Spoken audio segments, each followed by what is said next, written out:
Hey, everybody, just going to take a quick break from the show to get you styled up with Stitch Fix. Shopping's hard. It's hard. With Stitch Fix, you get a stylist, though, who understands your style, your size, your budget, and they do all the shopping for you. Wow. This is excellent. Shopping, I'm telling you, shopping and figure out your style, it's overwhelming. Let somebody help you when it comes to getting dressed. We don't know what we're doing, so we let Stitch Fix help us out. A Stitch Fix stylist there. They know what works on us. We get the prices that make us look really good, and it feels good. You get some confidence boost walking around knowing that you're looking decent here. Oh, yeah. Yeah, we just give the stylist our sizes, style, budget preferences. We order boxes when we want, how we want, no subscription or any of that required. And they send called Just For Me pieces as well. Like, maybe you'd like this, and it's awesome. Outfit recommendations, styling tips. You keep what you love, you send back the rest. It's super easy. Yep. You can do it, and we are doing it because it's excellent. Personal styling for everyone. Get started today at stitchfix.com/STM. That's stitchfix.com/STM. Now back to the show.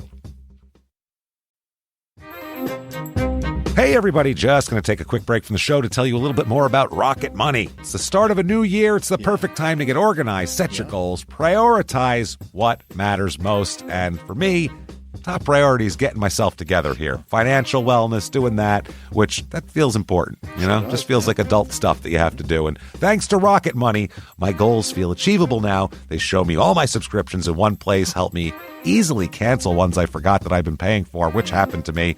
Absolutely happened to me. I had, for years, I was paying for something. I was like, what is going on here? Rocket Money found it and saved me lots of money since then, because it's been a while. So they did a great job here. Rocket Money is a personal finance app that helps find and cancel your unwanted subscriptions, monitors your spending, and helps lower your bills so you can grow your savings. Rocket Money has over 5 million users and has saved a total of $500 million in canceled subscriptions, saving members up to $740 a year when using all the app's premium features. Cancel your unwanted subscriptions and reach your financial goals faster with Rocket Money. Go to rocketmoney.com/smalltownmurder today. That's rocketmoney.com/smalltownmurder. rocketmoney.com/smalltownmurder. Now back to the show. Hi, I'm Ashley Flowers, and if you're like me and grew up watching America's Most Wanted and reading Nancy Drew, then hi, you're a crime junkie. And I bet that passion for solving mysteries never went away, which is why we've assembled a team of reporters to dig deep into all the cases we still obsess over. Each Monday, my best friend Britt and I will bring you a case that you won't be able to stop thinking and talking about. So join us by listening to Crime Junkie wherever you listen to podcasts.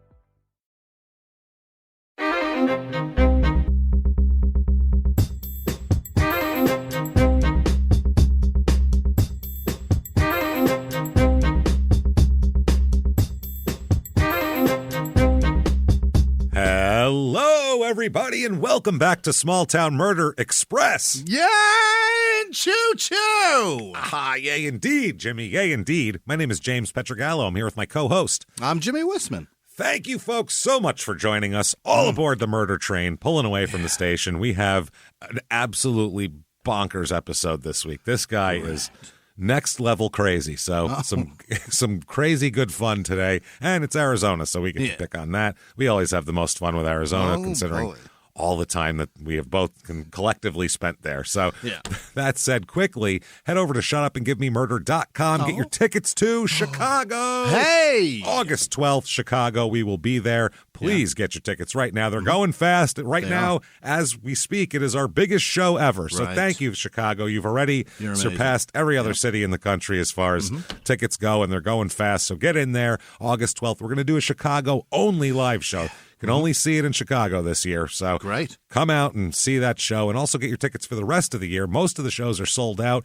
I know D.C. just sold out. Philly is very close to selling out. And we have Dallas, Atlanta, Charlotte. Everything else sold out. So get your tickets right now before they are gone. Shutupandgivememurder.com, patreon.com/crime and sports. Get your bonus material. And it's the best bargain you're going to find Right. anywhere in audio. Put it that way.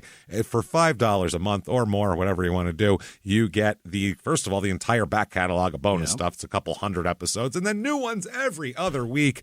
2 new episodes, 1 crime and sports, 1 small town murder, and you get it all. That's right. This week for Crime and Sports, what we're going to talk about is the 1919 Black Sox scandal. Oh. Which is a lot of fun. We're talking about mafia stuff and throwing a World Series, and there's movies made about it. Very fun stuff. Then for Small Town Murder, the whole thing, we're going back to like the 19 teens. That's like it's a theme this week. We're going to talk about weird Titanic stories. Hell yeah. There's so many stories that are not in the movie or any of that stuff. That's these survivors and all these different people. And there's a lady threw a baby in the garbage. It's insane. We'll talk all about it. And we'll get into a couple other sea mysteries. So that'll be fun there. Patreon.com/crime and sports. And you get a shout out at the end of the regular show. Oh, yeah. Jimmie will mess your name up terribly while trying to get it correct. Also, Your Stupid Opinions is coming, and now it's coming soon, we just found out. Yeah. All the business stuff apparently has gone through, and everything's fine, and we're ready to roll here. The episodes are done, but we're ready to actually, show them to you. So this is great. Yeah. We're very excited. Keep an eye out. Your Stupid Opinions. That's good there. So that said... I think it's time, Jimmie. Yeah. Let's do this. I think it's time to sit back. We need to clear the lungs here, everybody. That's right. Arms to the sky, and let's all shout for it. Let's shout, shut up and give me murder.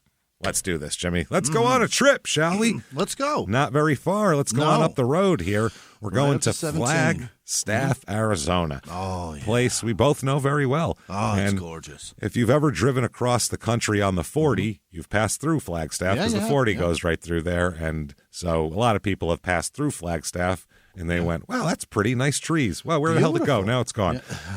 That was fast. It goes fast, yeah. So this is a little over 2 hours to Phoenix, depending on how you drive. It's one of, you know what I mean? It's one of those where I got there in like an hour 45 before, but it also sometimes takes 220. So. Pop it in neutral and let it just roll. Oh, you could fly down that hill.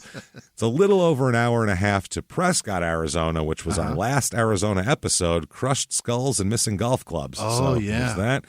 Current population here now is higher than we usually do, 76,228.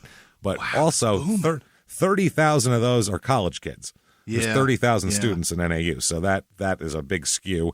Sure. And then, but during this murder, there was only about 35,000 people here, and half of those were college kids. So it was still a very small town when this murder happened, because it was in the 80s. And wow, is it nuts? So median household income here is a little lower than the national average, $51,758.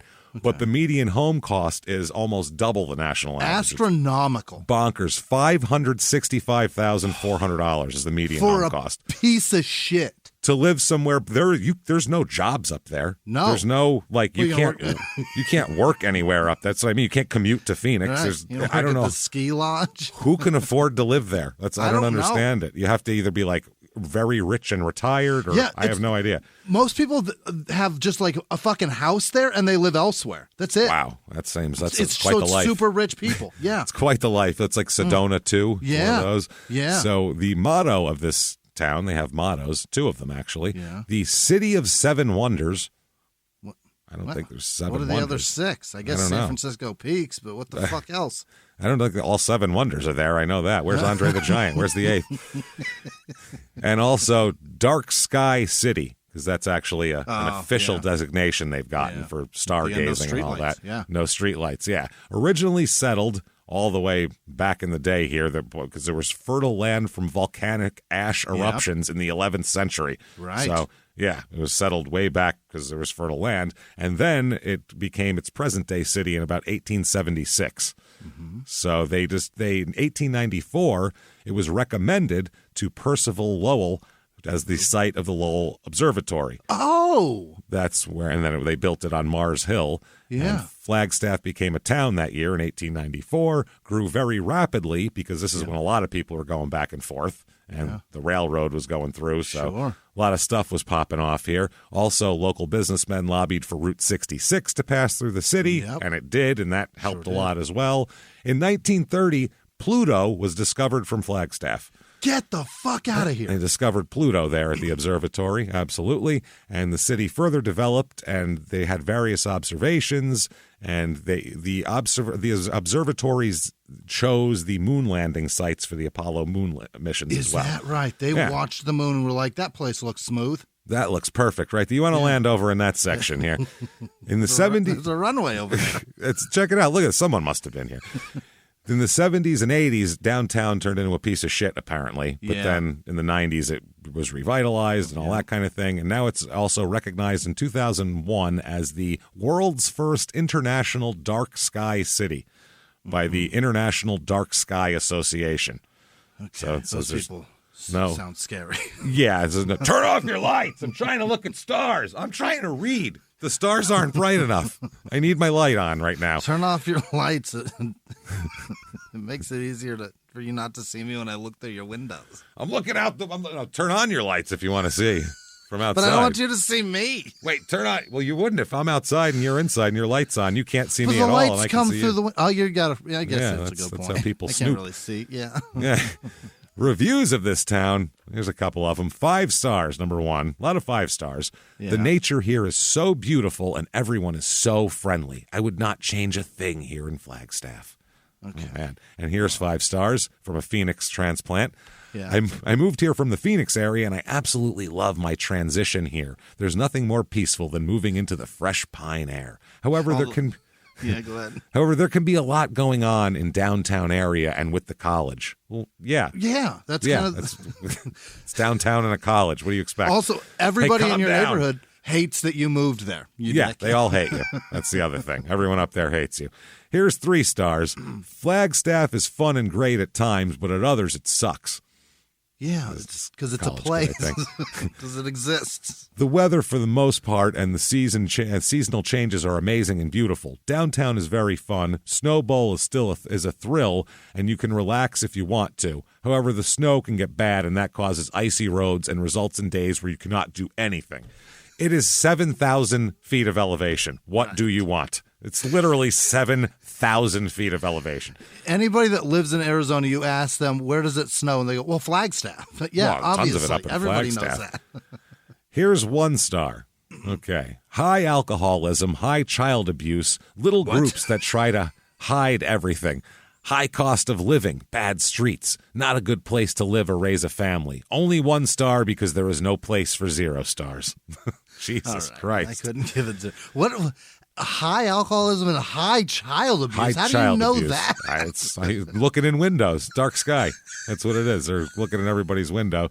And there's another one that's really long and very much complaining about if you're not wealthy, don't bother coming here. Yeah. And it said the last line is pretty sad what Flagstaff has turned into. Is it though? Pretty sad. You can't even have a nice trailer park anymore here. So, things to do here, quickly.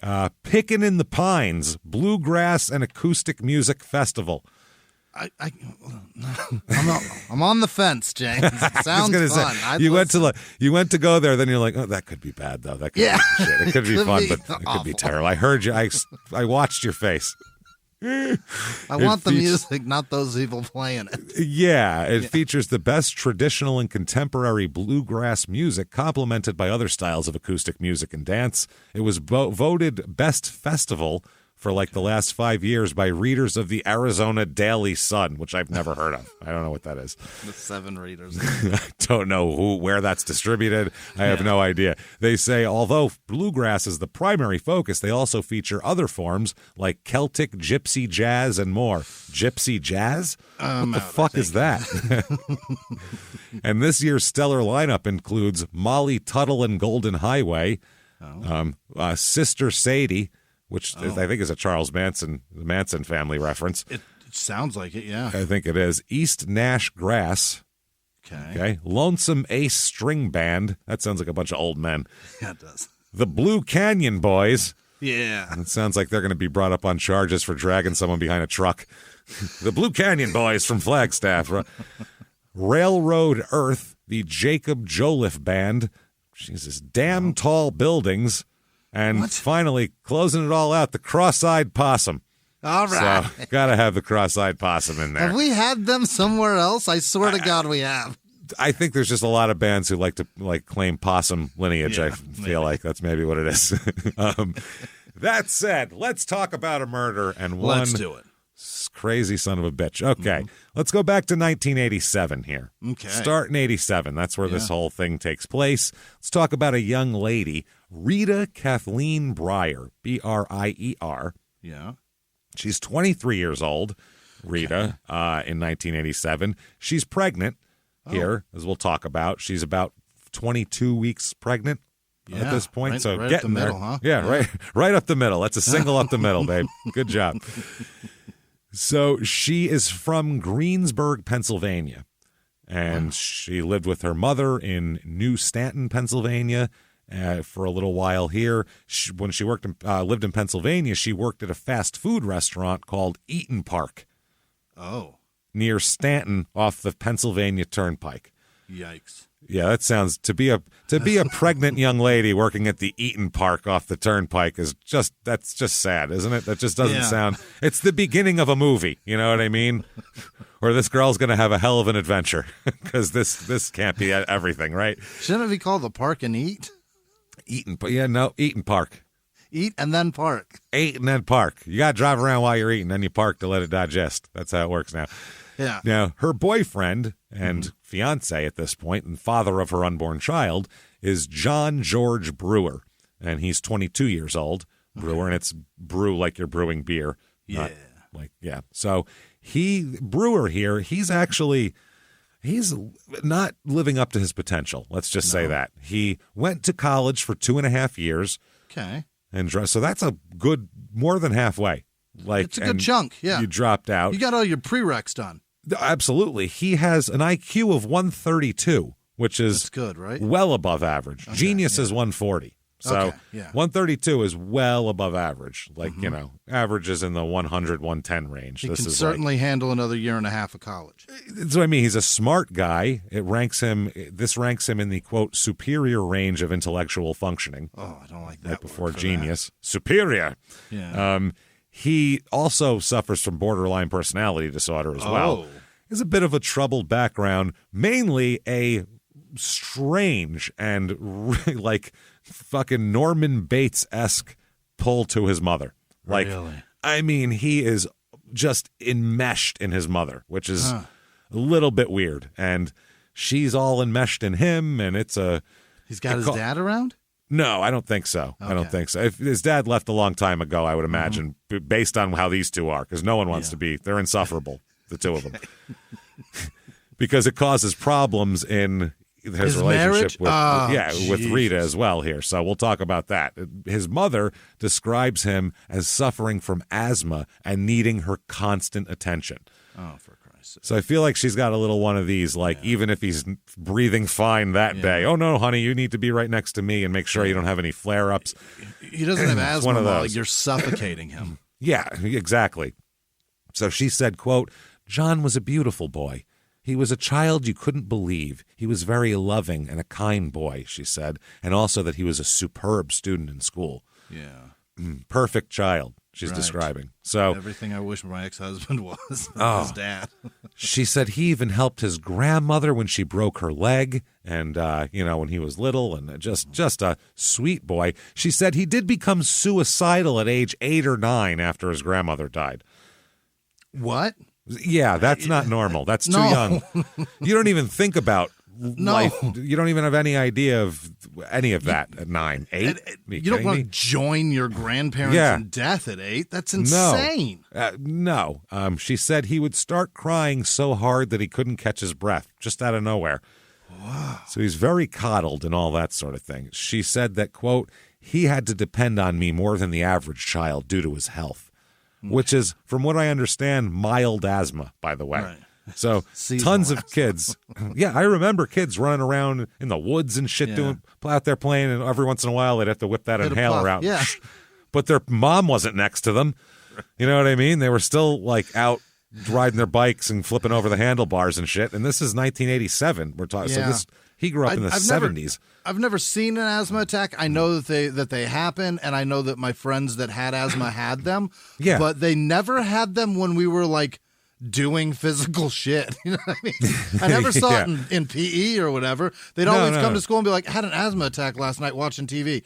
But we just played basketball for 2 hours. Kickball's fine, though. You just ran the bases. Like, you just went from first to third and 4.2. Right now, yeah. What happened there? Why was that okay? I don't get it. So, November 1987, they're going to move to Flagstaff. Just Rita and John now, leaving Mom behind. It says also here that his mom and he both say that in the time before he moves to Flagstaff, from the time he's a child, he tried to commit suicide between 20 and 30 times. What? So many that everyone's lost count. That's how many times. That's wow. That's 20 a to lot. 30. Yeah, that's either you don't really want to kill yourself or you're not good at stuff, because are they 20 to 30 yeah. You think you do it by accident. Right. Well, you know? 20, 30 times you couldn't get it right any of those times? Yeah. How fucking smart are you? That's 132. Are you smart or not? Come on here. I get that people are suicidal and they do things for it's so fucked. And sometimes it's for not to actual, it's a cry for help and all that. I don't know if that's what it is, 20 to 30 cry. But 20 to 30, I'm starting to go, okay, sure you are, like by now, because it's that crying feels wolf like now. It's something with the attention with Mom that's not necessarily creating it, but certainly contributing to it. Yeah, I don't know. We're not psychologists, but still, I wasn't there. No, yeah, that's exactly that's what I mean. So we're like we're idiots, so we don't know. But that seems like a lot to try something, to try anything and not be successful at it. Really, right? Yeah. So November 1987 is when Rita and John moved to Flagstaff. So they get an apartment at 1629 Northeast Street. And they move in, they get a job and move in with one of their coworkers, a young lady. So 3 of them live there. It's a 2-bedroom apartment. And they work at the Jack in the Box, all 3 of them. Oh? At 3620 East Santa Fe Avenue. Don't know if it's still there or not, but there you go. So that's where they're all working. The 3 of them Santa are working. Fe, that's in downtown. I that would can't imagine. Be there now. No, I'm probably not. There's probably not a job. I have no clue. But there we go. That's the 3 of them. They're working at Jack in the Box. Mm-hmm. She's pregnant. They're living in this apartment. I don't know what the goal of moving here was to work at Jack in the Box and have a baby. That's a fascinating landing spot from Pennsylvania. Yeah, that's a weird pivot to land in Flagstaff. No one knows why. That's the other thing. Really? They have no connections here. They don't have friends here. There's no family here. It's not like they have an aunt here they're going to stay with for a couple weeks. Did they throw a dart? It seems like they literally threw a dart. And we're like, Flagstaff, perfect. What is that? They're not going to school. Sounds great. It's interesting. Yeah. So November 11th, 1987 here. Mm-hmm. They're living, like I said, in this apartment with the roommate, and Rita's pregnant and everything like that.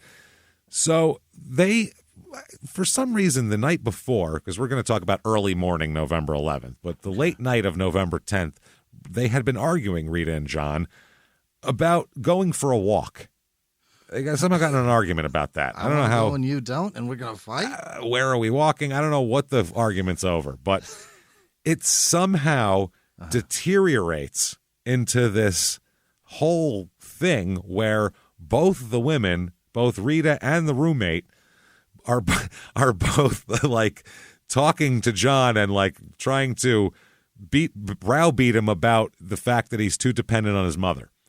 So he's arguing with 2 people, one of which he just met and is not in any relationship with, other than they share a bedroom in the same domicile. Yeah. So and they serve egg rolls together. That's it. They know that tacos are 2 for $1 back then. Like, that's all there is to it. Wow. So so they're having, this is a huge argument that goes on from like midnight to 5 a.m.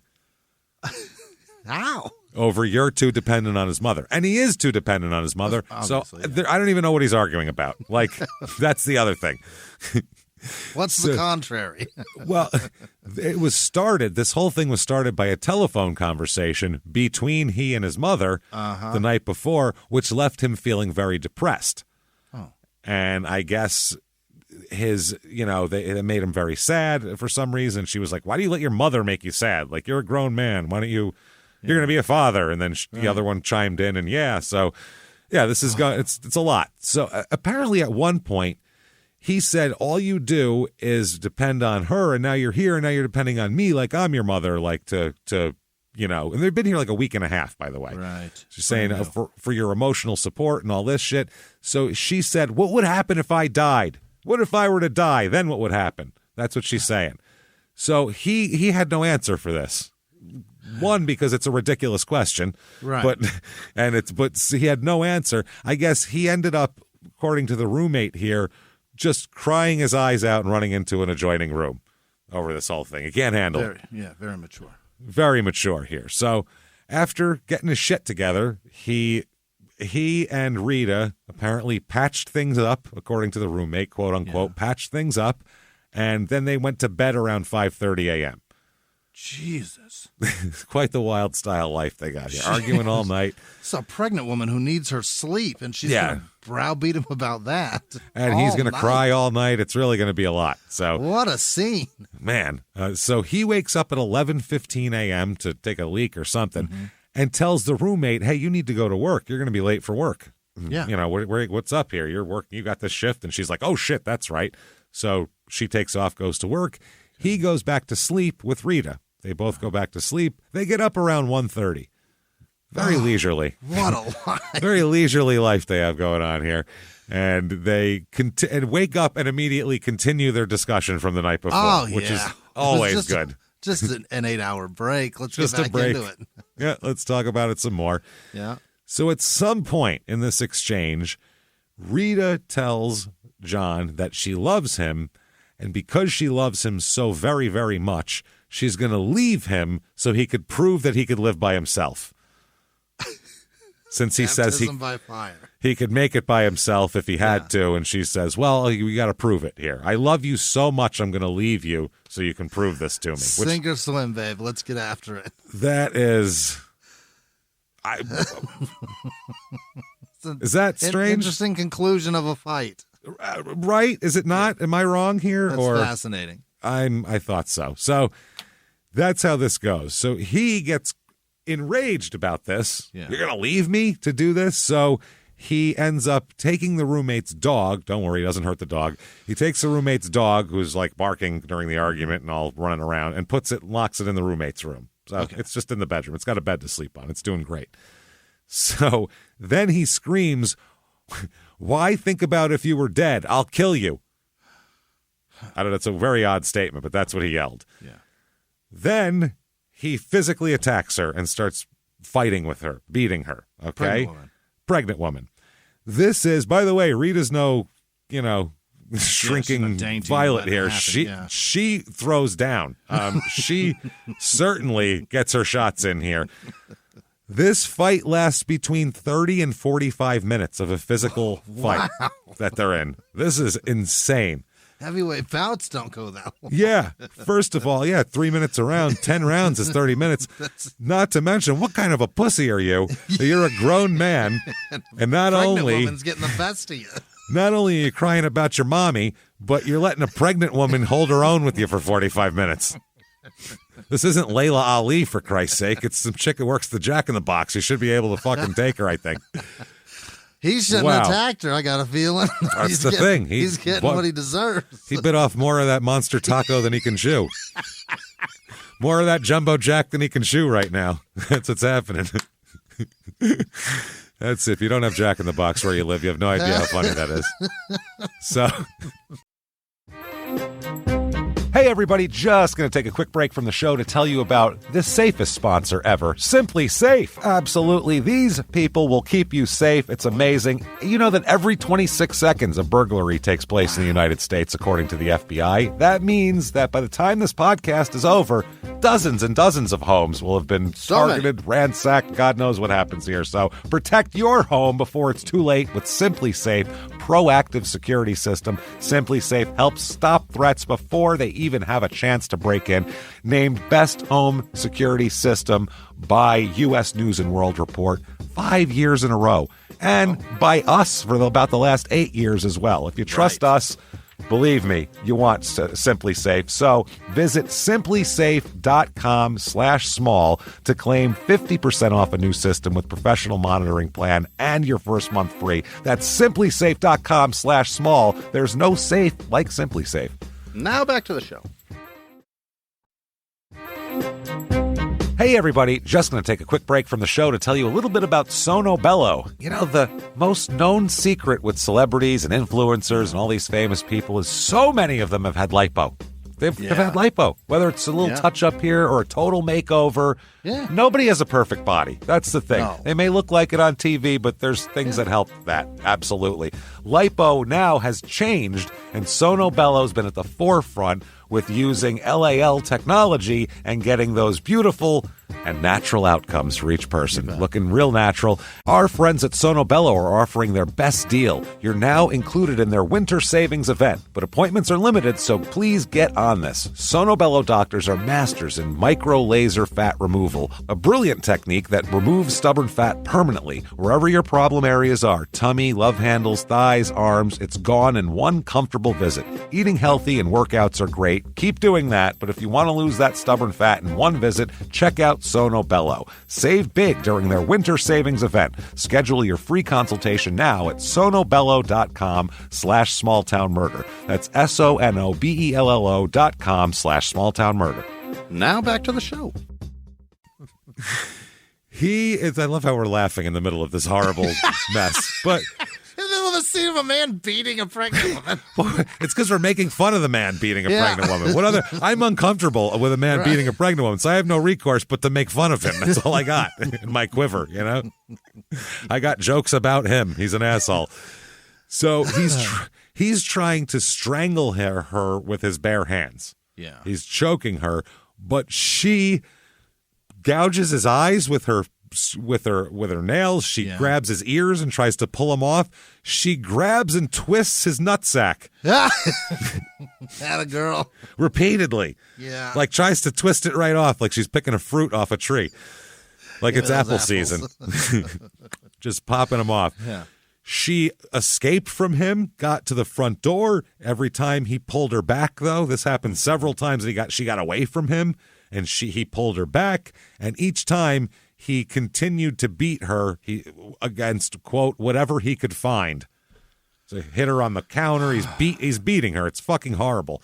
He bent her fingers back and he tried to gouge her eyeballs out with his thumb. Yeah, they're doing the most Three Stooges fight in the history of fights. This is crazy. This is like two Hell's Angels are fighting each other on a bar floor. This is street fighting. There's ball twisting and fucking I'm going to gouge your eyeball out. And like, this is wild shit, man. So he does all of this. He's attempting to dislodge her eyeballs. Yeah. She yells that if he kills her, he's going to go to jail. If you kill me, you're going to go to jail, she yells. He said, quote, "So what? At least you'd be dead." Oh, my God.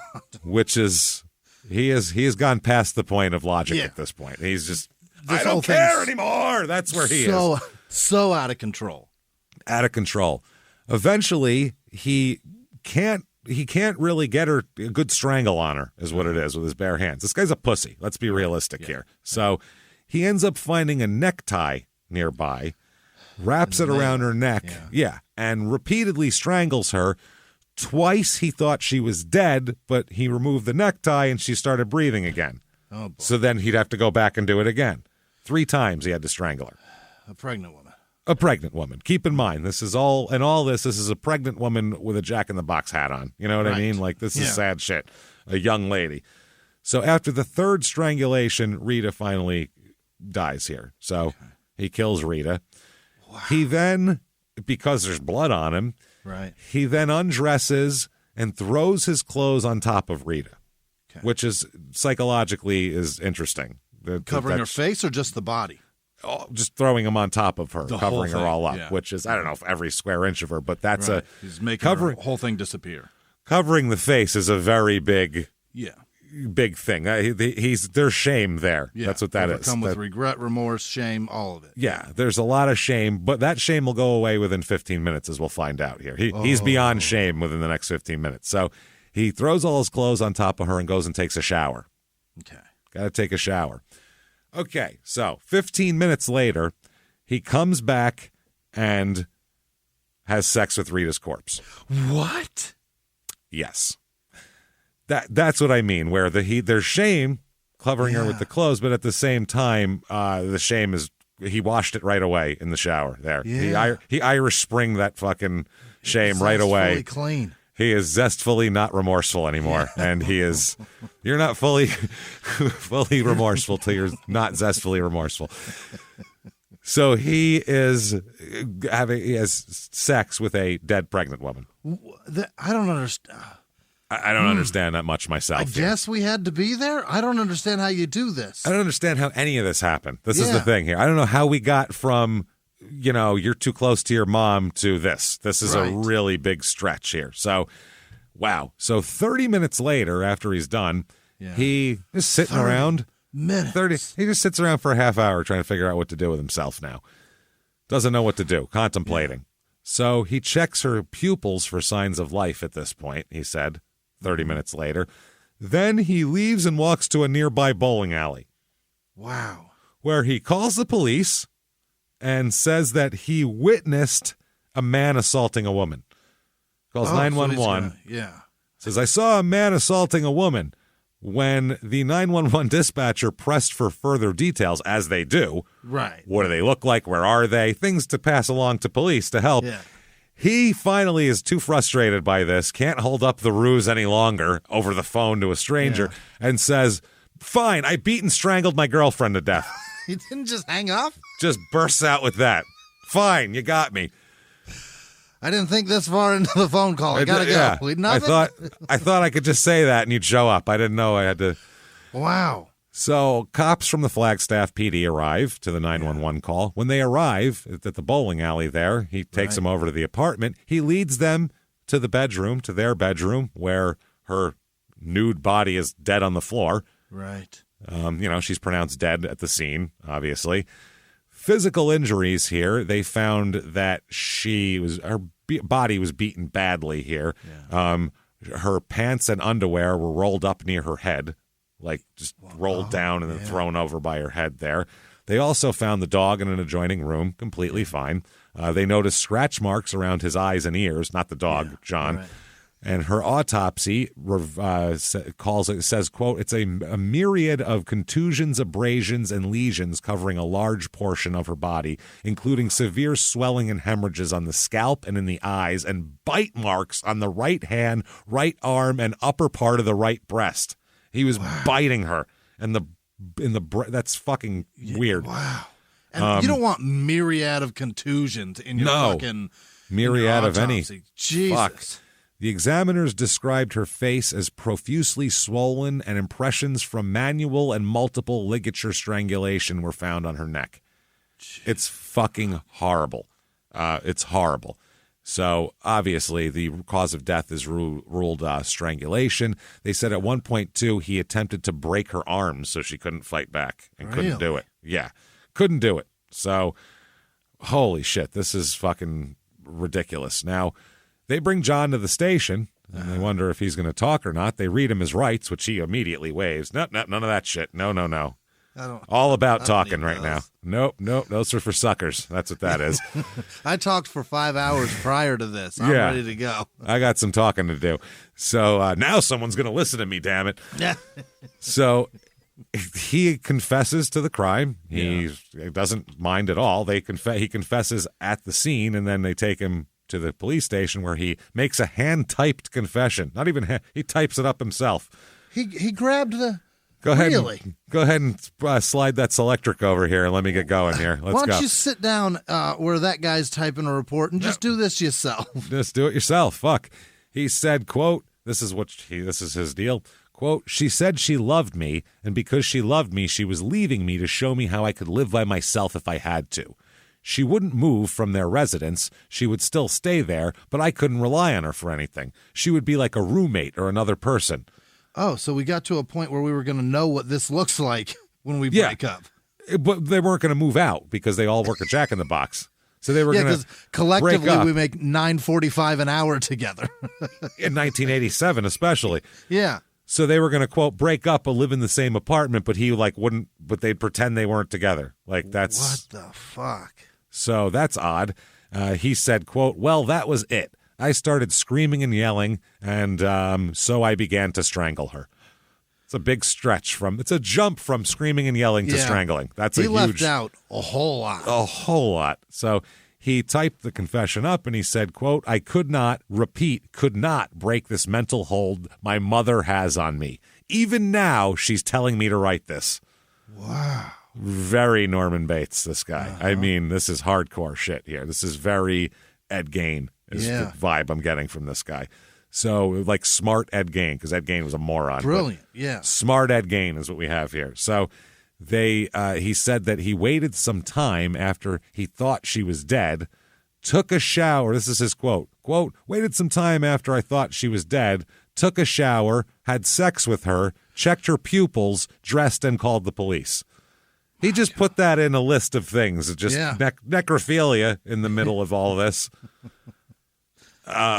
So he, Jesus Christ, he said that he said he killed her to continue the relationship, which I don't know how that works. Yeah, I mean, I thought he has some flashes of stupidity. That's the thing. Well, it's in his mind. He's got a real weird thought process and like reality structure. He says he was afraid she'd eventually leave him for good, so he said, quote, I finally got something I wanted, permanent security. She's not going anywhere now. Yeah. Yeah. He, again, reiterated that he definitely had sex with her because they're like, you really had sex with her after? He's like, hell yeah, I did. Yeah. So it's such an odd interview. The detective Michael Terran said that it was as cool and calm a demeanor as anybody he's ever talked to. Just real matter of fact and just, I mean, you had to strangle her, and that's what I did. I just had to strangle her good. It's crazy. He said, quote, I've never had contact with a more cool, calm, non-remorseful murderer than John Brewer. Mm-hmm. So he's charged with first-degree murder. Now, there's a huge outcry in Flagstaff because in the last couple months, and including 4 days before Rita was murdered, there's been 2 other murders of young women by strangulation. Or one was strangulation, one was stab wounds, but there was bite marks on both of them as well. So they think he's a serial guy. Yeah. They think maybe that's it. But they found out the first one, he absolutely was in Pennsylvania for. He couldn't have done that. And then the second one, I think he was at work at Jack in the Box when it happened. Mm-hmm. So and they ended up arresting somebody else for it. So it would happen like 3 different guys, dude. Terrible things, probably. Dude, it's just 3 different pieces of shit. Yeah. Absolutely. That's all it is. One was Ina Langstaff, was killed on November 7th, 87, stab wounds, no evidence of sexual assault, but bite marks. And then Sarah Saganisto was murdered on June 13th, 87, suffocation and bite marks as well, but they already had arrested somebody for that. So, but the press and people, there was like people writing to the editor and shit, like, how do you not put these together? He's a serial killer. Like, what the fuck? I have a day job, and I already detectived all this up. That's what it is. I've been looking through the paper, and I think I summed it all up now. They said that they suffered her body mutilated by bite marks, described by an examiner as vicious, and so that's why people were putting these together, because there's bite marks on all 3. Just sick fucks. Yeah. That's all it was. The one was George Abney, apparently. He was one of the suspects that was arrested. So, first of all, is our guy, is John competent here? That's going to come up. Oh, that's going to be a coin flip, right? Because he's seems like a crapshoot. He's got the home row keys going on the typewriter, typing up what he did. Mm-hmm. That's as competent as it gets. To not take a big, thing when talking about having sex with a dead body. Yeah. To just casually throw that in there, I went here, then I got my laundry, and I took it to the dry cleaner. Then I raped a corpse. Had to pick the kid up from school, raped a corpse, had to pick up dinner because my husband didn't do it. So, that's what it sounds like. It's like a lady describing her day. It's fucking weird as shit. Very flippant. So there's a Dr. Bayless. I hope not one of Skip's relatives. Skip's kid. He said, quote, Mr. Brewer is not suffering from any mental disease or defect that would render him incompetent. Mm-hmm. As stated, Mr. Brewer is definitely competent to stand trial and has the ability at this time to understand the nature of the proceedings against him, as well as the ability to assist his attorney in the preparation of his own defense. Further, if Mr. Brewer chooses to plead guilty, he does have the ability to make a competent decision concerning the waiver of his rights, as well as a rational, factual understanding of the consequences of entering a plea of guilty in a court of law. Another doctor said Mr. Brewer is seen to be alert, well-oriented, and cooperative. He has no evidence of delusional thinking and is not seen to have any signs of thought disorder. He understands the charges against him and is also aware of the possible outcome of the legal proceedings against him. He is competent to change his plea should he decide to do so. Yeah. So, at first, Dr. Bayless is going to say he doesn't think, he said, I don't think he really had sex with the corpse. He said, I think that he fabricated that act because he's trying to get the death penalty to fulfill a homicide-suicide mission. Like, he failed 30 times, so maybe the state can get this right. Right. Maybe if I leave it in somebody else's hands, sure, fire away. Yeah. Maybe I'm the fuck up here. Okay. So Dr. Bayless also says that John recanted the necrophilia portion of his confession during a psychiatric evaluation. However, during the pre-sentencing hearing, he explained that he changed his confession during the examination because he was afraid Dr. Bayless would find him insane if he told him that he had sex with the corpse. He thought that was the bridge too far. So he said, no, I didn't have sex with the corpse. That was so the doctor could find him sane so he could do what he wanted. Wow. He lied to him, he said. He goes, I only told you that for that. He goes, I definitely had sex with the corpse. Like, absolutely. So this is unbelievable. It gets crazier. He said it's a defective personality structure,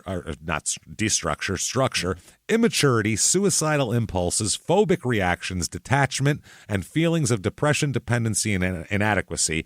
Both mental experts diagnosed his condition as borderline personality disorder stemming from a lack of social interplay during childhood and a dysfunctional relationship with his fucking mother. His mother babied him into being like this. His childhood was a nightmare, and that's what created this. And yeah, which doesn't excuse it still. And you still can't strangle people and have sex with their bodies. That's crazy. So read books and figure out how to cope, friend. Yeah, sorry, but come on. He pleads guilty. He says he wants to plead guilty. He said, I'll plead guilty. They were like, you're charged with first-degree murder. That's death penalty. Good, he goes, I'll fucking plead guilty. Give it to me. I'll plead guilty. So he says he wants to change his plea to guilty despite the potential death penalty. He said to the judge on the day, quote, Rita Breyer is dead and I'm the one who killed her. There you go.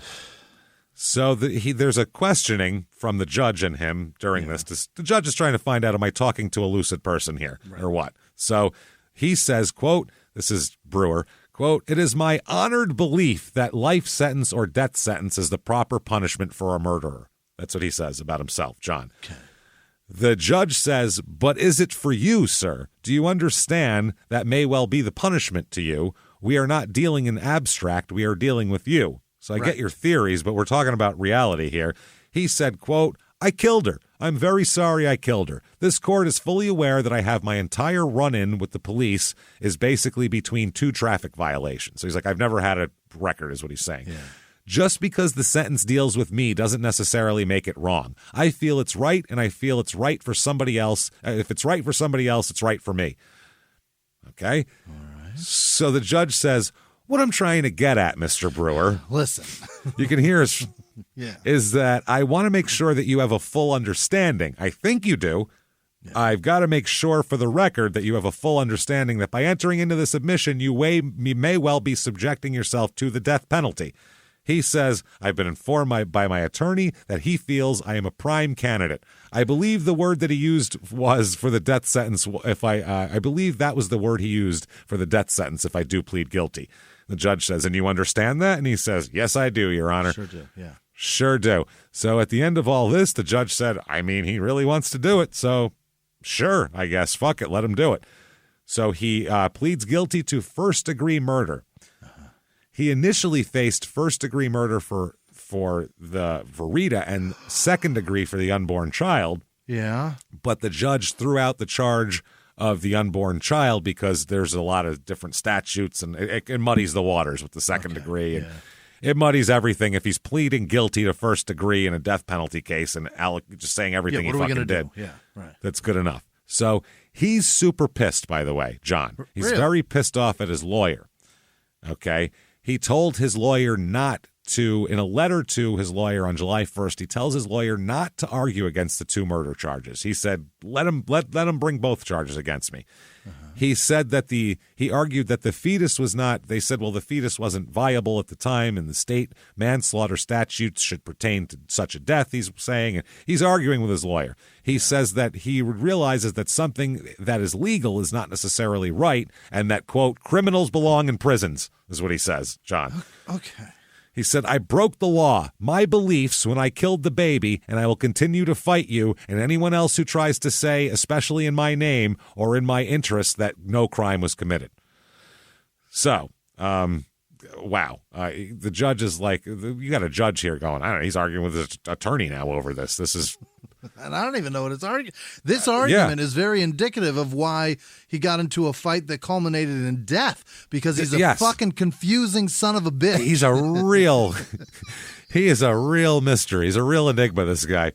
I'd like to be left in a room with a silk tie with this guy. He's a human whatchamacallit, this guy. You don't know what's in there. So he is, the attorney then tries to persuade the court to allow him to withdraw from the case 2 different times because he says, my client is insisting he wants to ignore my advice all the time. So what the fuck am I here for? My client's a giant pain in the ass. Guy's an asshole. His lawyer said that the state courts oppose his wish. He wants to be executed, and Brewer said, I want to be the first guy executed since 1963. Fucking line me up in Arizona. He wants to be the guy. He even looked at when the last time was. Yep. He says, my fears don't matter one way or the other. The fact is that I killed, and the right and just punishment for someone who kills is execution. That's what he says. Okay. The Assistant Attorney General Paul McMurdy, he agrees. He said it was a pretty heinous crime. He beat her for 45 minutes, strangled her, took a shower, then had sex with the corpse. This is pretty much... This is textbook, babe. He said, how much worse could it be? And she was pregnant? She was pregnant. Yeah, what do you want now? Yeah, that's not good. He said, I'll tell you this. He said, as I was performing it, the murder, that's what he said. He said, as I was performing it, she said to me, you kill me, you'll go to jail. My response was, so what? At least she'll be dead. That's what the attorney read from a thing. And then he said, the Assistant Attorney General, then he said, the interesting thing about that is he goes on to this whole thing about that obviously this guy should get the death penalty. He said Brewer said he's frustrated because his attorney's opposing his wishes. Brewer said, it is my case, and even though I don't sign her paychecks because it's a court-appointed attorney, she's still representing me in the matter and therefore must concede to my wishes, which she's not doing and which she never did. There is no need for a trial. I'm guilty. Trials and lawyers are only needed for those who are innocent when they are accused of things. What's most upsetting for my mental stability is to be challenged. Am I textbook normal? Of course not. Textbook normal people do not go around killing people. Okay, silly. That's fine.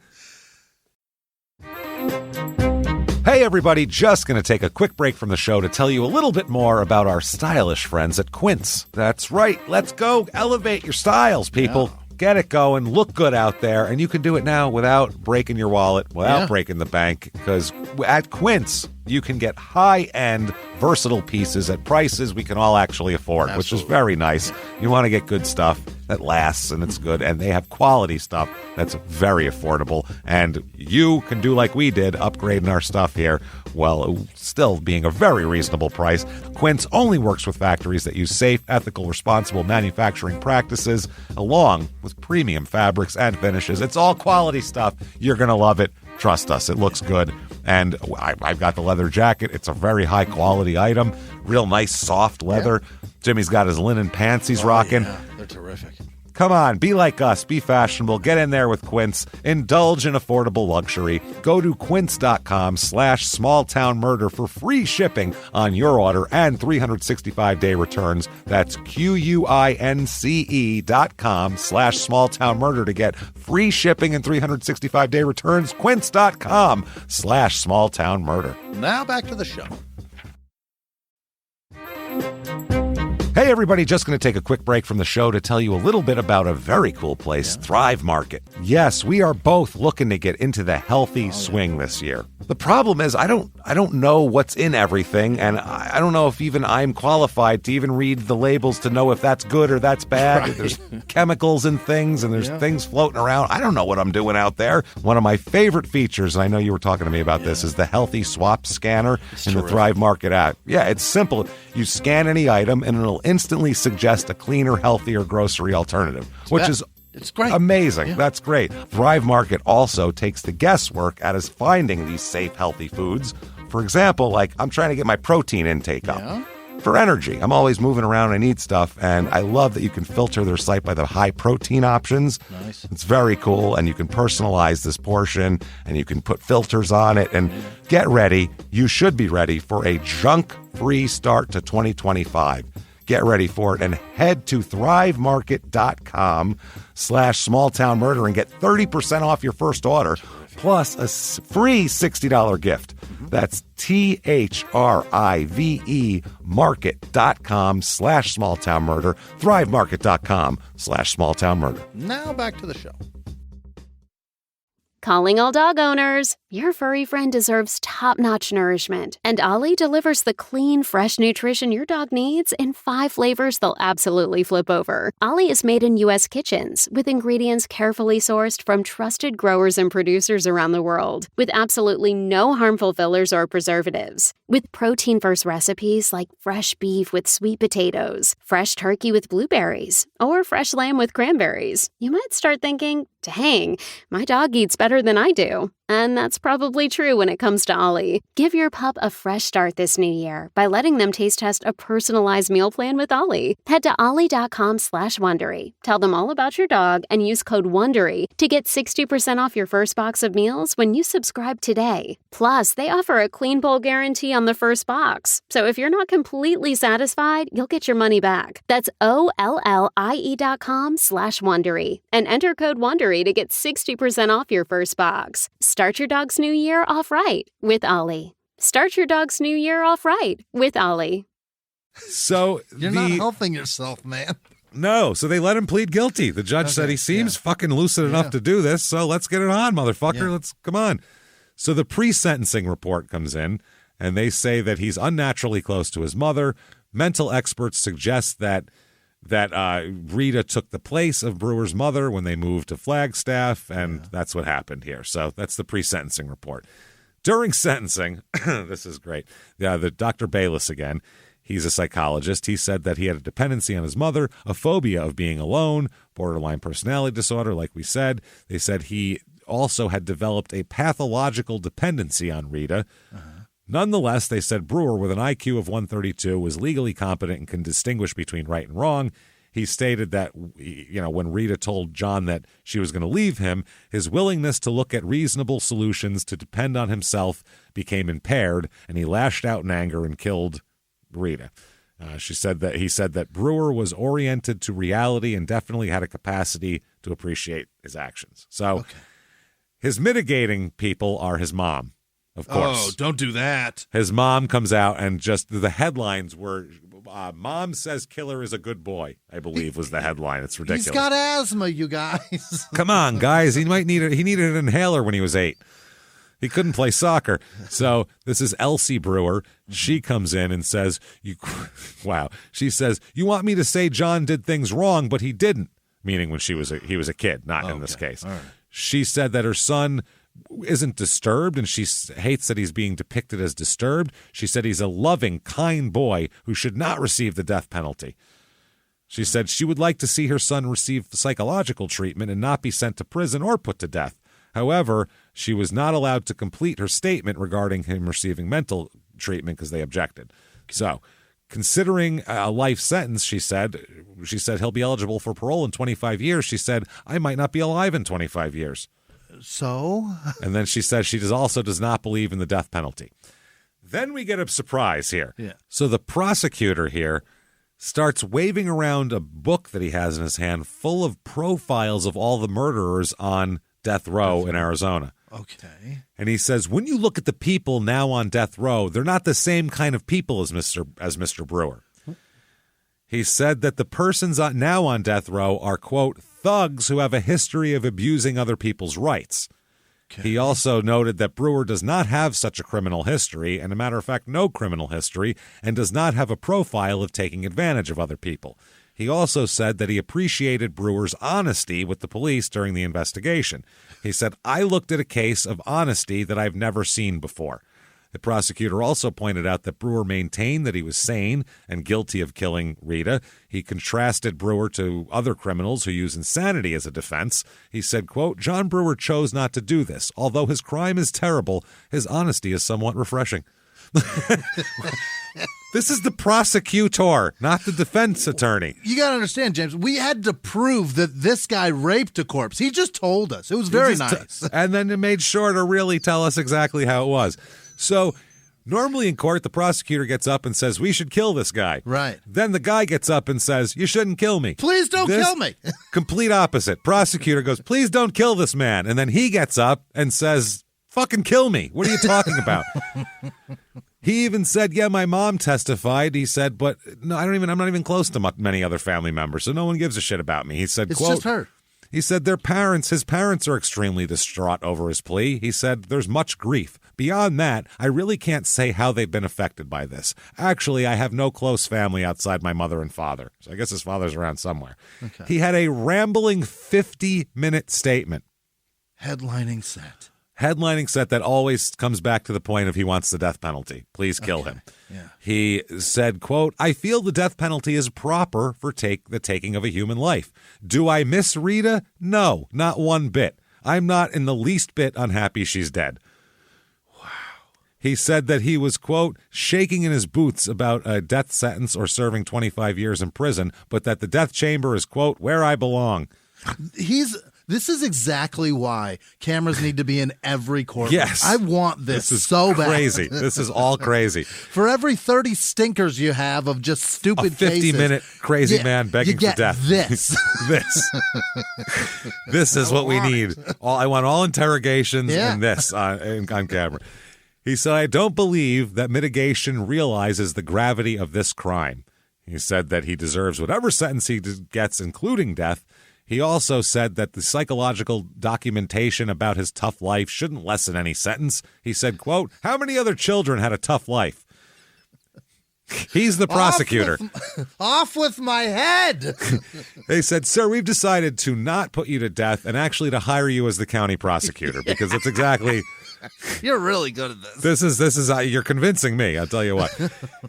He said that in no form of restitution can be made for the killing of Rita and the unborn baby. He said he referred to the Dr. Michael Bayless's testimony that said he had a personality disorder, and he said, if I'm cured of that illness, I'm still guilty of that murder. Doesn't fucking matter. He said, what I did was a terrible, terrible crime. I did kill her, and I'm very upset about the pain and sorrow I put her family through. As far as her death is concerned, I'm not upset about that. I don't care. I'm just not upset at all, just as a lot of Americans who would not be upset at the death of the Ayatollah or Gaddafi or Castro. That's what he compared her to a dictator. He said, I'm as upset as people would if fucking Castro died or the Ayatollah died. That is fascinating. Wow. He said he believed that he's, again, deserving of the death penalty. He said he was deserving of it from the moment he killed her. Yeah. He said, it's the position I've had since about a half hour after the incident occurred. He sat around, thought about it, and was like, I should call the cops, go get the death penalty for this. He said, I do not like the sentence such that I'm going to be put to death, but I feel the sentence is right. It's like a report card. You don't like it, but you deserve it. What the fuck? What did he do? Hire this man as the county prosecutor, I'm telling you, because he could get people put to death. I got an F in life choices. I mean, what are you terrible. Gonna do? Obviously.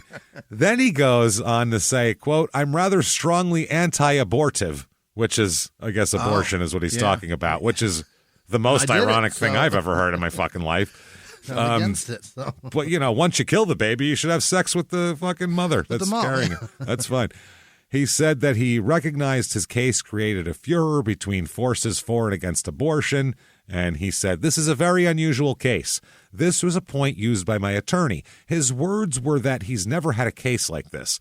Most go before the court and plead innocence.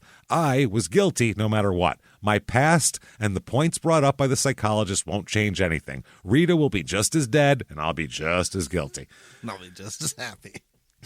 Then he closes it like this. Okay, Here it comes. Quote, "I'm very upset with myself that I've breached this law, not just because it's a law in the state of Arizona, and because I believe just about every single place in the world, not a lot of places, murdering a pregnant woman and having necrophilic sex with her corpse is allowed. That's usually frowned upon, right? I think it's illegal everywhere. I think it's probably a good base of Did he say societal. probably?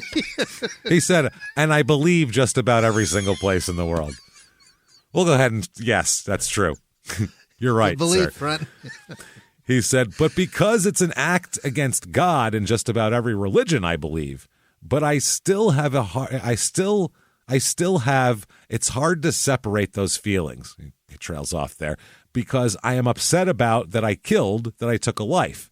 He said, I'm upset about the good times I missed with Rita, the times when we would go horseback riding and when we would take our Girl Scout troops on various activities, when we would go whitewater rafting or just sitting around playing computer games. I miss those greatly. But do I miss Rita? No, not one bit. He then says, quote, perhaps glad is too positive of a word. I am not in the least bit unhappy she's dead. I'm not glad she's dead, but I'm not mad about it.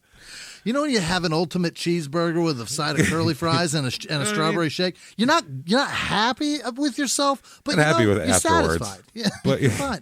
You're certainly full. That's what I'm getting at. So the judge, after hearing this for 50 minutes, imagine being this judge, and you're like, is a camera going to pop out? Is this a joke? Is this a new TV show? What the fuck are we doing here?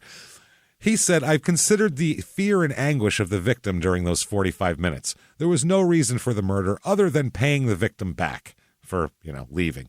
He said that he took into consideration mitigating factors, including Brewer being under stress, his personality disorder, the fact that Brewer had no prior felony convictions, and he also found the death of the unborn child as an aggravating factor, clearly, and says, you, sir, may fuck off. Death penalty. There you go. You get what you want. Yeah. You get what you want. The judge then talks to the press afterwards, which doesn't happen very often. What the fuck? Weird, right? Isn't that strange? Did they interview Judge Ito? The judges never talked to people. This is a small town thing. He came outside the court like, all right, everybody, come on up. Let's talk about it. Like, normally no one gives a fuck what I have to say, but bring the gaggle up here. Let's go. Let's do it, Betty. So he told the court, the paper after the sentencing, that he did not consider the profiles of the other death row inmates when sentencing Brewer, that the prosecutor tried to say here. He said Brewer's statements about the death penalty being proper punishment also didn't influence him. He said the prospect of Brewer killing again didn't influence his decision much either. He said, however, quote, he's a dangerous person. I think he's capable of killing again. He said he used Arizona law in determining the proper sentence. He says it's almost like a mathematical computation. Yeah. That's that. He said that he did not feel it had even been a close case to decide whether the death penalty should be imposed, even though the prosecutor had recommended life. Yeah. He said, quote, hey, this man Brewer has no remorse. He said that Breyer was brutally murdered and she was allowed to suffer a long time before her death. Yeah. So John also talks after sentencing. Oh. And he tells the paper he believes he's been treated fairly in the course of the case. He says, quote, I feel the judge did a very fair evaluation. I cannot find fault at all in his findings. Not one bit. I don't believe that there has been any infraction upon my rights, none whatsoever. I waived most of my rights, or rather, I have not invoked them. I am open about this. It does me good to know. It does me no good to hold it in. Come what may. I have been made to feel like a criminal because I am guilty. Yeah. He said, that is why I've been made to feel like a criminal. Yeah. He said, I've been treated rather well, all things considered. Where I am semi-solitary, I am with a maximum of 4 other people, so I don't know how many of my statements or plea has been felt by the jail population. So he's like, nobody even knows me. It doesn't matter. So there's an automatic appeal, obviously all death penalty cases. That's upheld. Then he starts writing letters from death row. To who? To his friend Keith, okay? Here is one where he says, quote, I am the one who killed Fro, the savior of Terrasia. Okay. Fro was to become a man-elf when we got to Terrasia. However, I knew her only as woman. It is hard to explain what I understand Dantain's teachings to be. Dantain is Dantain. Dantain's teachings to be, and my reaction to them. Dantain told me I would be executed in 1 to 7 years. I keep finding myself praying to Christ to forgive me for worshiping other gods. Then he said, may the blessings of Dantain, our Lord, and Fro, his holy son, our Savior, be upon thee. Be upon thee. So he killed Dantain's son? What the fuck are you talking about? Is he insane? Some alternate fucking reality going on here. The second letter, written in early 1992, he writes a second letter saying, quote, I killed Fro because she was going to follow Dantain's command for me to live separate of, not from her, and I didn't want to. Saw her as Fro and Dantain as his god. I don't know what the fuck is going on.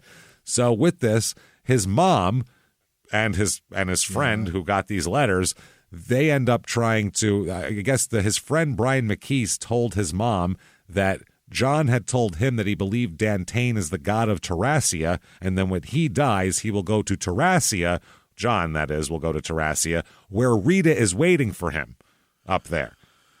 McKee also said Brewer claimed that Dantain would speak to Brewer and Rita through each other. Okay. Yes, that's what we're talking about here. So did prison make him insane, or was he already insane? I don't know. Nuts. So they take the judge, an Arizona judge, after questioning Brewer, found him to be competent again, and because in another appeal, he wanted to represent himself, and they let him. Oh, boy. And in his capacity as his own attorney, waives his right to any review of the conviction or sentence. Oh. That's how he gets it. So no attorney will argue with him. Yeah. But February of 93, his mom files an appeal based on all these crazy fucking letters in the federal court system. Okay. She wrote these letters about talking about God Dantain, who rules the planet Terrasia, and Fro and all this shit. Yeah. And at this point, now they show those letters to Dr. Michael Bayless, the psychologist from before. After reviewing these letters, along with other new materials, he says, he's not competent now. No way. He goes, he's definitely nuts now. If he wasn't before, he was hiding it, because he's out there. So they go to the Board of Pardons, and Mom says, I've been trying to prevent him from committing suicide ever since he was a small child. Today I'm trying to prevent him from committing suicide again. But Brewer said, I committed this crime and I feel it's an appropriate penalty for the crime. Fucking kill me. So they went again? They said, kill me. They said, no problem. Request granted, fucker. March 3rd, 93, execution day. Really? He's not going to be the first guy executed in Arizona. He's actually the second now. Okay. Because the first guy was executed with the gas chamber, and now he's going to be the first lethal injection in Arizona history. Ever. They held a big vigil outside. When you look at the papers from back then in the early 90s, there was way more anti-death penalty shit than there is now. Yeah, people were against it a lot more. Like, it's gotten to be like just used to it now. I feel like people it's turned into a fucking game show. It's people are used to it. One lady said, our society is violent enough as it is. Violence begets violence. It's not our job to decide who lives or dies. That's the Lord's decision. Okay. It's all church people out there, too. Don't like that argument. His last meal. Yes! Is it, James? Is it? It's a good one. It's a good one. Last meal. 3 grilled pork chops with gravy. Now we're talking. That's None good. of this fucking regular prison shit. That's what I'm having for dinner tonight. Yeah, it's not bad. 1/4 pound of bacon. Okay. Wow. 6 fried breaded shrimp. Beef rice-a-roni. What? I don't. It's funny because he loves it. It's his favorite. 2 to 3 slices of French bread with butter, applesauce, 2 cans of Canada Dry ginger ale with ice, 1 slice of coconut cream pie, 1 pint of orange juice, 1 can of chicken noodle soup with crackers, 1 can of pear halves with syrup, and Maxwell House coffee with cream and sugar. The man went hard. He ordered like an entire Denny's menu. Like, Dude, at the grocery store today, Holy that's like shit. $180. That's so much, yeah. Wow. So witnesses to the execution, because it's the first lethal injection they see, they described, it didn't look like, he was suffering or anything like that. He just kind of went to sleep. But everybody described it as very disturbing. They said it was Far less too violent. peaceful. Yeah. We need more blood. It said it happened, the gas chamber, it was a real bad one, the last one, too. That's why they switched lethal injection. Really? And one of the reporters here said it was difficult at times to realize that this was a man dying. It all happened so fast. Yeah. So John Brewer is currently buried in the Westmoreland County Memorial Park Cemetery in Greensburg, Pennsylvania. Wow. And Rita is buried in the St. Pius X Cemetery in Mount Pleasant, Pennsylvania. So they took her back home, too. And that, everybody, is Flagstaff, Arizona. And I mean, that's just fucking bonkers, right? Holy shit. That's a handful right there. That's 10 pounds of lightning in a 2-pound bag, like we say about this show. That's express right there. That is $80 worth of Jack in the Box in a $5 bag. That's a lot. Yeah, so it's bursting at the seams with tacos falling out. And I really expected him to get Jack in the Box for his last meal. That would have been amazing. So I dropped a chicken fajita pita out of the side here. So there we go, everybody. If you like that show or anything that we do or anything that you've heard ever, go on whatever app you're listening on and give us 5 stars. It really helps a lot to review the show, helps drive us up the charts. It's a good thing, so do that. Also, tell your friends about this. The best thing you can do, best way you can possibly spread the show is to tell your friends, because it's one thing to have ads or for us to tell people or things like that, but when someone you know tells you this shit is funny and it's good, that's why people listen. So social media, tell your friends. Thank you for doing that always for us. You guys are fucking awesome. So thank you. Head over to shutupandgivememurder.com. August 12th, Chicago, our biggest show ever. Be a part of it, everybody, and it's Chicago only live show. So a story you're only going to hear in Chicago. So get out there and do that. Also, tickets left for a couple left in Philly. DC just sold out. We have Atlanta, Charlotte, Dallas. Everything else is sold out. Get your tickets right now. Shutupandgivememurder.com. Patreon.com/crime and sports is where you get the bonus materials. Everything bonus for anybody $5 a month or above. You get everything we could possibly put out. The entire back catalog of over 200 bonus or around 200 bonus episodes. New ones every other week, including this week. This week, what you're going to get is we're going to go back to the 1910s here. Yeah. We're going to talk about For Crime and Sports, which you'll get, of course. We're going to talk about the 1919 Chicago Black Sox scandal. Yep.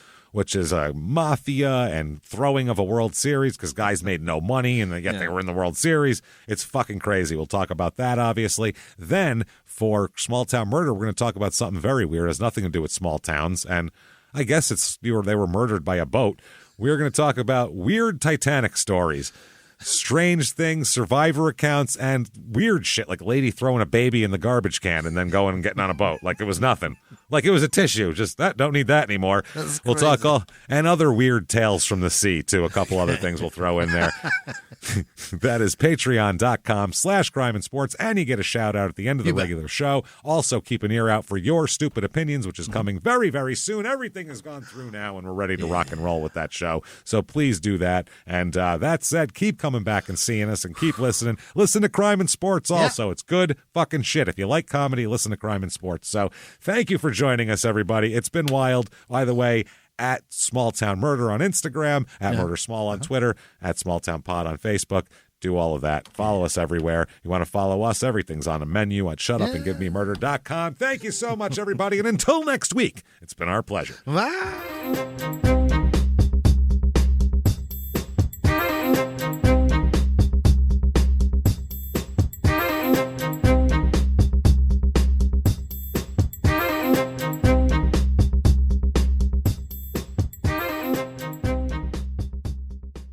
If you like Small Town Murder, you can listen early and ad-free now by joining Wondery Plus in the Wondery app or on Apple Podcasts. Prime members can listen early and ad-free on Amazon Music. Before you go, tell us about yourself by filling out a short survey at Wondery.com/survey.